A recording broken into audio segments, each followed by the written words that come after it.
உங்கள் சத்யாவில் குளு குளு ஏசி ஆஃபர்.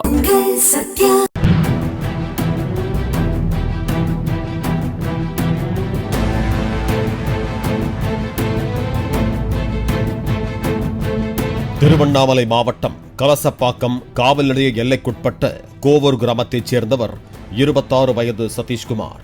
இவர் கடந்த 5 ஆண்டுகளுக்கு முன்பு அதே கிராமத்தைச் சேர்ந்த லட்சுமி பிரியா என்ற பெண்ணை காதலித்து திருமணம் செய்து வாழ்ந்து வந்தார்.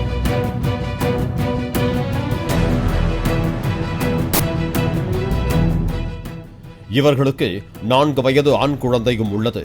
கடந்த 1.5 ஆண்டுகளாக கணவன் மனைவி இருவருக்கும் இடையே கருத்து வேறுபாடு ஏற்பட்டு லட்சுமி பிரியா நீதிமன்றத்தில் விவாகரத்து கோரியுள்ளார். அந்த வழக்கு தற்போது நடைபெற்று வருகிறது.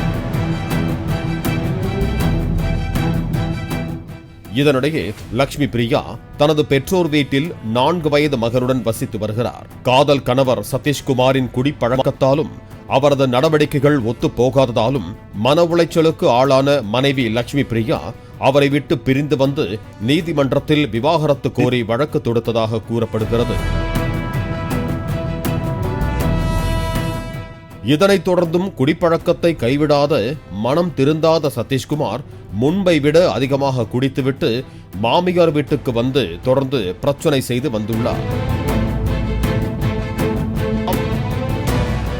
கடந்த 20ஆம் தேதி வழக்கம் போல குடித்துவிட்டு மாமியார் வீட்டுக்கு வந்த சதீஷ்குமார் தனது மனைவியையும் மகனையும் தன்னுடன் அனுப்பி வைக்குமாறு பிரச்சனை செய்துள்ளார்.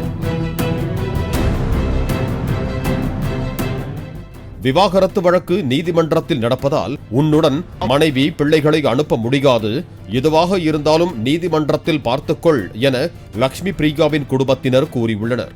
அதையும் மீறி தொடர்ந்து பிரச்சனை செய்து வந்ததால் ஒரு கட்டத்தில் ஆத்திரமடைந்த சதீஷ்குமாரின் மாமனார், மாமியார், மைத்துனர் மூவரும் சேர்ந்து ஆளுக்கு ஒரு ஆயுதத்தை எடுத்துக்கொண்டு சதீஷ்குமாரை மிக கொடூரமாக தாக்கியதாக கூறப்படுகிறது.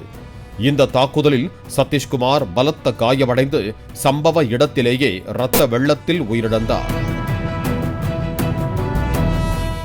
ஏற்கனவே தனது கணவர் வன்முறையில் ஈடுபடுகிறார் என லட்சுமி பிரியா 2 முறை சதீஷ்குமார் மீது புகார் கொடுத்தும் நடவடிக்கை எடுக்காத கலசப்பாக்கம் காவல்துறையினர் குடும்பமே சேர்ந்து சதீஷ்குமாரை அடித்து படுகொலை செய்த பிறகு சம்பவ இடத்திற்கு வந்து உடலை கைப்பற்றி உடற்கூராய்வுக்காக திருவண்ணாமலை அரசு மருத்துவக் கல்லூரி மருத்துவமனைக்கு அனுப்பி வைத்தனர்.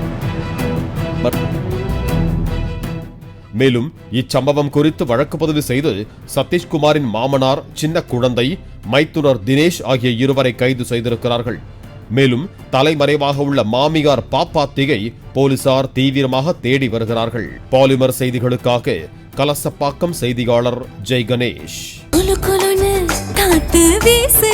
உங்கள் சத்யாவில் குளு குளு ஏசி ஆஃபர்.